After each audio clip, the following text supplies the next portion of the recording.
This is Matthew Parks with the StraightUpGeekster.com, and this is my review, video for my review of the HP 500. And I can tell you, as of now, via that configuration, I have better set up inside of my USB port. The one USB port that you get natively on the device, it is on the docking station. There are two additional USBs on it. And I'm transmitting it to a 20-inch HP or a 19-inch HP monitor, and I'm actually set up an extended desktop, so that means on this screen I have, as you can see, a website or something, and I can roll over here and we can change that. So we see that we basically just have, you know, a static website. Oh, you just saw Angry Birds theme just changed on you. And on this screen I actually have a separate tab from Chrome browser playing video. Now I can tell you this is pretty impressive that I'm using a device that is transmitting wirelessly to a monitor. That's impressive, but that technology exists. What's more impressive is that I'm using a device which is basically a souped up netbook running a Intel Atom processor at 1.85 gigahertz. It's not a dual core, although it is hyper-threading, which means that it does process two processes at a time. This is still a single core processor by all aspects. And I'll even go over and hit the full screen,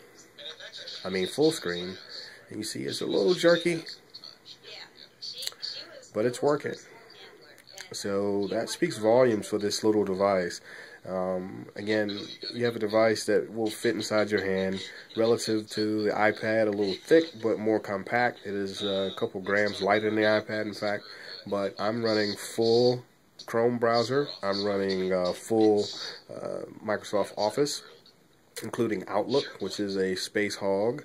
It has two cameras, a 3-megapixel camera in the back, so business purposes, but you're not going to raise a lot of hell with it. And you have a 1.5, I believe, in the front camera for doing Skype and video conferencing. You also have USB. There's a Control-Alt-Delete button dedicated. There is a keyboard button that pops out the virtual keyboard when it's not on the dock. It has built-in Bluetooth 3.0, and that has been a godsend. I've been able to connect all kinds of devices, like my Bluetooth mouse here. This is a Bluetooth presentation mouse. It's actually specifically the netbook or notebook presentation mouse 8000. I use this for presentations and stuff. I also have picked this up at Staples. I guess it's a discontinued model for 25 bucks. And this is the Microsoft Bluetooth keyboard. And the reason that's great using these Microsoft Bluetooth, this is the Microsoft Bluetooth mobile keyboard 6000. This also comes with a keypad. I did not get the keypad. But being that it's Bluetooth and it's very light as well, I can fit all of those in my little bag. And in being in this Microsoft, I plug it in, Windows 7 says, oh, this is a cousin of mine, and I recognize it. Let me pause this video because I'm competing with it. As you see, again, full screen, and a little jerky. Video quality is not the best, but for a device that, you know, isn't dual core, again, it's pretty impressive. You have two stereo speakers, which you could hear in the background as I was talking. You have your a jack on the side, which I'll take a picture of later, and that audio jack is a dual jack, meaning that it is not only just a headphone jack, but it's also a microphone jack, so you can do either or both if you have such a plug. You have hard volume controls on it, something that I wish I had on the Kindle Fire, but there's a hardware controls for the volume. And you have, of course, your switch on the side for power. You slide it down to turn it off and on or put it into a sleep mode. You also can slide it up to lock the aspect so that the screen doesn't rotate. I think that covers just about all the aspects. I'll tell you one thing that it is lacking that I wish it had. I wish for all that the innovations that I've seen, the impressive screen quality, the lightness, the specs. What I do miss or wish that they had in this particular product, or the successive product, the Slate 2 from HP, is a fingerprint reader. Number one, it would make it more secure. It is a small device. It could get stolen relatively easily, but that's not my main concern. My main concern is that whenever I have to log in, because I am on a domain, which again, this is something that's capable of joining a domain natively, meaning I don't have to have special mobile device types of group policy. I can use standard group policy from the server, and in fact, I'm here in my office. I'm using the wireless, and our wireless, you have to be a part of a group in-group policy to get the policy to join the wireless. You don't just walk in like a Starbucks and connect, or like at home where you put in a wireless key. We do no pre-shared keys.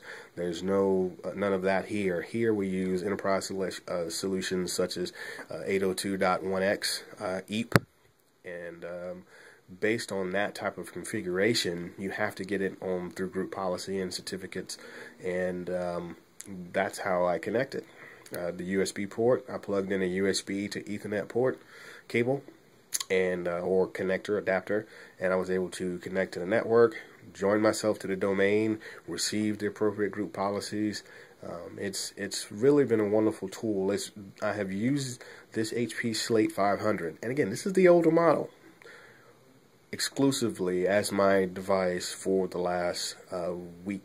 Since this is Friday, I received it last Friday, played with it over the weekend, wanted to get a feel for it before I started making videos, and this is a very impressive device. So some of the other features, again, you have the dock.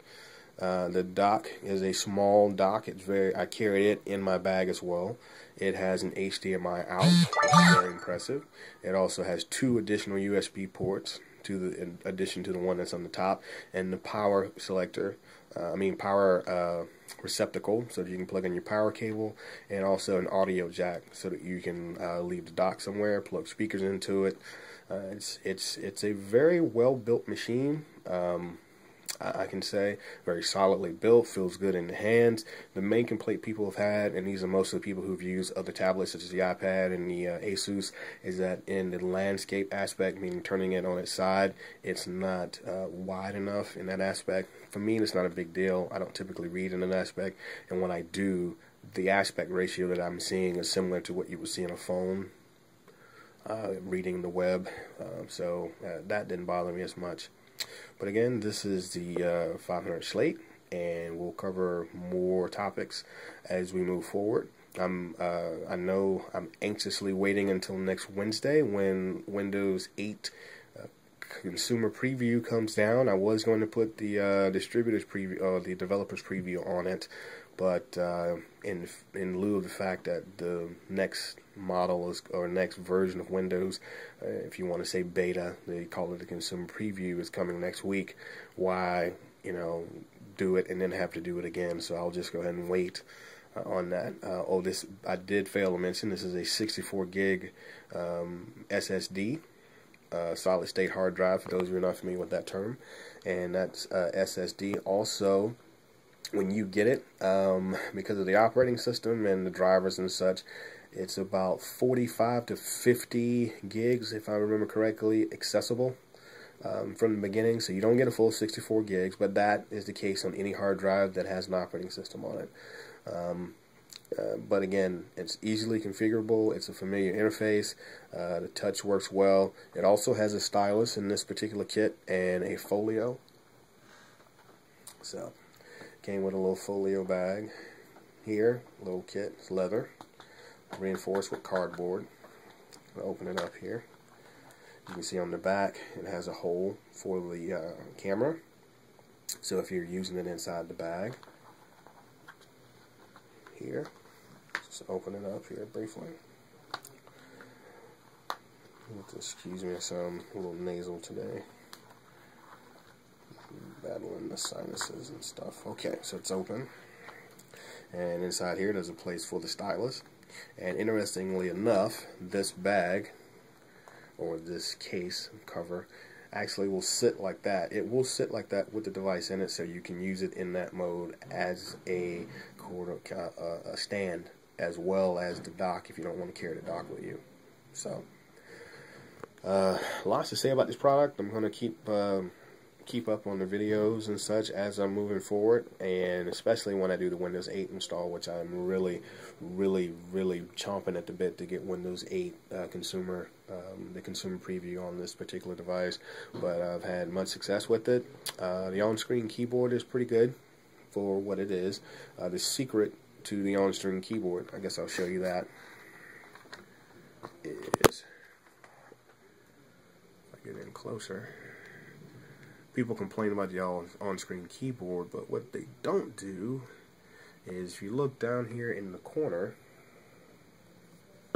no, it's kind of fuzzy, there's a handle down here in that corner, right about here, and you can stretch that keyboard out so that the keys are larger and you can actually use it on the screen. The downside of that is that it covers most of the screen when you're doing it, but you do get to utilize it in more of a natural keyboard sense, as opposed to having to peck with the stylus, which is the main complaint, or not being able to actually physically touch the keys. The keyboard is very responsive. As you can see, that keyboard jumps out at you as soon as you hit that button and goes away likewise. And since this is a stylus generated device, or you do have the option as well to move to a handwriting recognition, which does work well. One of my other complaints, in addition to the lack of a biometric sign-on, is that the stylus, since this is a multi-touch screen, if you're writing on the screen and you're not resting your hands on the actual screen, it works well. But most of us rest our hands on paper. That's how we've grown up, is we write and we rest our arms on what we're actually writing on. When you do rest your hand or your palm on it, it confuses the digitizer, which I wish they would fix, and so it makes for a very choppy interface if you don't, that you either have to adapt to. So that's one downfall that I've seen, an additional downfall I've seen so far. But 2 gigs of RAM. They have a processor by Intel that's a graphics processor. It's a Graphics 500. In addition, they also have a Broadcom video processor for doing HD video. It will pump out 1080p through the HDMI port if you do have it plugged in that way. Let's see. So that's it again, and thank you for listening. This has been Matthew with the Straight Up Geek Stuff.